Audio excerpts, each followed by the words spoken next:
concluir, né? Vamos lá. Então, como é que você encontra o π? Então, você calcula o comprimento de uma circunferência e divide pelo diâmetro. Então, sempre você vai encontrar 3,14, blá, blá, blá, e assim vai. Então, por exemplo, você já frequentou o ginásio aqui de Apodi, se você for lá e calcular o comprimento daquele círculo que tem lá no centro e dividir pelo diâmetro, tá certo? O comprimento aqui do círculo. O diâmetro vai de uma extremidade a outra passando pelo centro. Se você dividir o comprimento da circunferência pelo diâmetro, você tem o valor do π. É tanto que aparece essa fórmula aqui. Comprimento é igual a 2π vezes o raio, né? E π é igual ao comprimento dividido por 2 vezes r. E se aqui é a medida do raio, um raio mais um raio dá igual ao diâmetro. O diâmetro é 2 raios. Tá certo? Então, o π é a medida do comprimento de uma circunferência dividida pelo diâmetro. E se você fizer isso em qualquer circunferência, sempre você vai encontrar 3,14, 15, 9, 2, 6, 5 e assim vai. É uma dízima não periódica. Como as dízimas não periódicas eram classificadas como números irracionais, esse valor aí de π, como dizem, é um número irracional.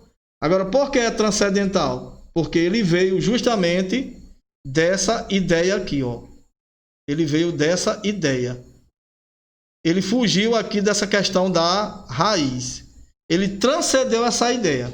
Por isso que ela é chamado de irracional transcendental, mais de irracionais transcendentais.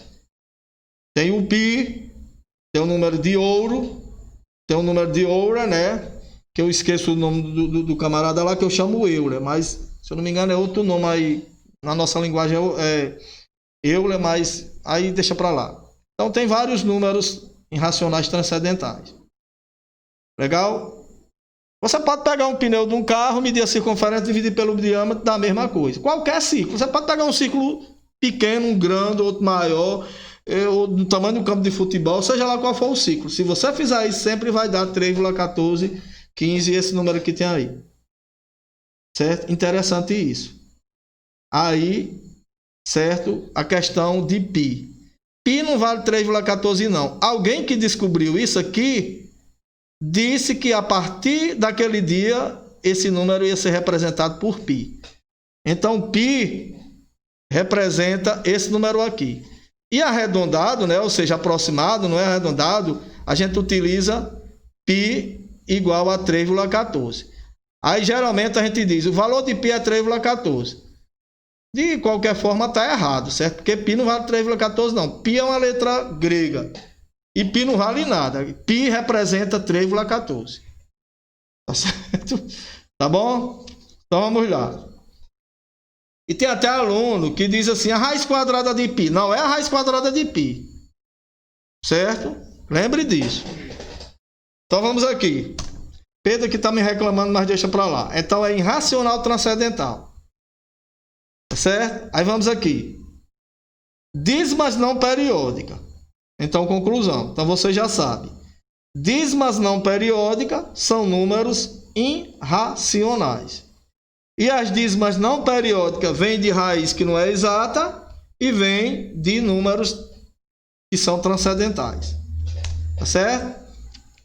Decimais não exatas racionais. Aí vamos fechar a aula com isso aqui. Tá certo? E na próxima terça-feira nós estaremos aqui. Vamos lá. Decimais não exatas racionais.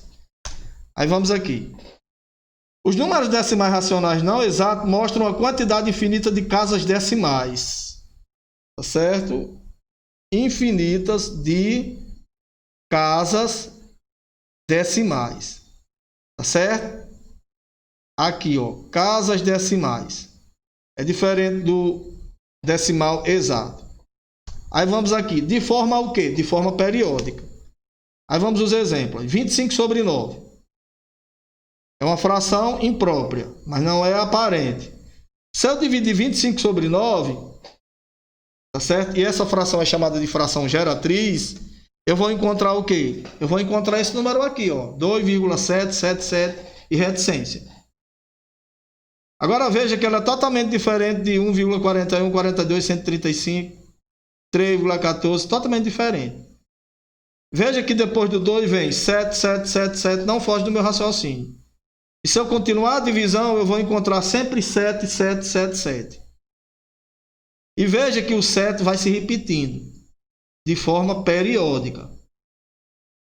Tá certo? Então, isso aqui é chamado de dízima periódica. Dízima que está associada a 10. É um número decimal, por isso que é chamado de dízima.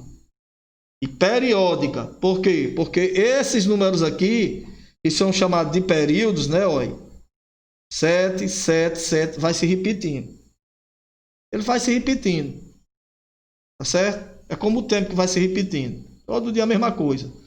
Tá certo? Então, conclusão. É a chamada dízima periódica simples.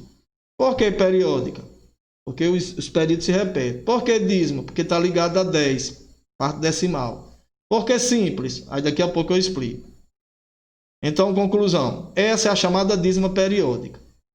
E a dízima periódica é um decimal não exato, mas ele é um número racional. Por que ele é um número racional? Porque se eu pegar esse número aqui, eu posso voltar para cá. Aí, como eu posso transformar na fração que gerou ele, aí ele é considerado racional. Esse aqui não tem como, esses aqui eu voltarem. Então, eles não são racionais. E a dízima periódica tem. Aí, conclusão. Aí vamos aqui, concluir. Esse 2 é a parte inteira da dízima. Tá certo? Esse 777 é a parte periódica, né? Que na realidade é 0,777. A reticência é a parte periódica da dízima. Por quê? Porque vai repetindo. E essa dízima eu posso escrever ela assim. 2,7 com um traço em cima. Tá certo? Posso escrever ela assim? Posso. Veja que o 7 está se repetindo. 7, 7, 7, 7. Eu boto só um 7 e boto um traço em cima. E esse traço em cima é me indicando que o 7 está se repetindo. E esse 7 é chamado de período. O que é o período? O período é o que vai se repetir. Certo? O que vai se repetir, certo? É o período. Então, o período é o que vai se repetir. Tá certo? Então, no caso, é a chamada dízima periódica. Então, conclusão. Toda dízima periódica é um número racional. E é um decimal não exato. Mas que as casas decimais são infinitas de forma periódica. Ou seja, está se repetindo. Então vamos ao próximo. 23 sobre 6. Ah, professor, você não falou porque é simples. Aí eu vou falar agora aqui. Vamos lá. Se eu dividir 23 sobre 6, fração geratriz, a fração que gera a dízima é chamada de fração geratriz, lembre.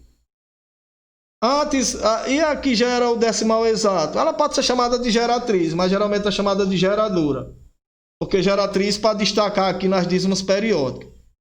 Para quando vier os problemas, calcula a fração geratriz. Aí você já sabe que é associada à dízima periódica. Tá certo? Então, 23 sobre 6, se for dividido, dá 3,8, aí 3, 3, 3, 3 e vai, e assim vai. Então, veja que nessa divisão aqui, aparece um 8 aqui. Depois é que vem repetindo o 3, aí 3, aí 3 e assim vai. Mas antes do 3 aparece um 8. Então o 8 é como que seja um intruso. Tá certo? Então, conclusão. Aí essa dízima é chamada de dízima periódica composta.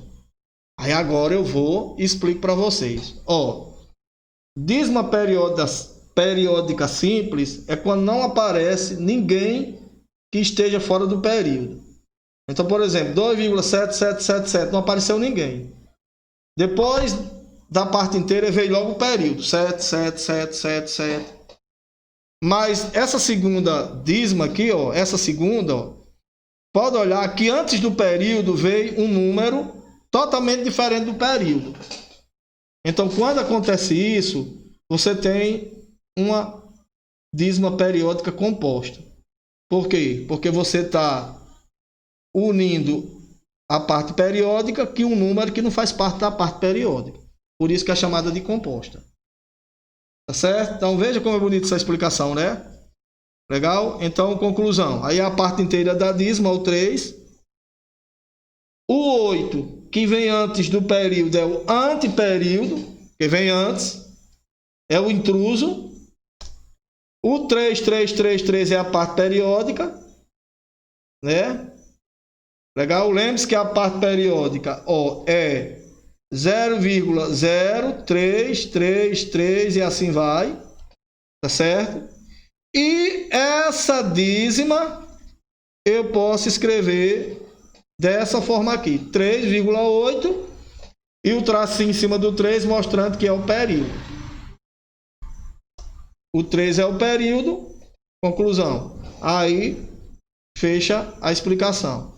Então, dízima periódica simples e dízima periódica composta. Aí deixa eu só dar mais uns exemplos aqui que eu não botei. Então, por exemplo, esse número aqui, ó, 0,32, 32, pronto, é uma dízima periódica. Simples ou composta? Simples. Quem é o período? Eu posso escrever ela assim, ó, 32, o período é 32. Qual é a parte inteira? 0. Então eu poderia ter 3,010101. Então, simples. Quem é o período? 0,1. Então eu poderia escrever 3,01.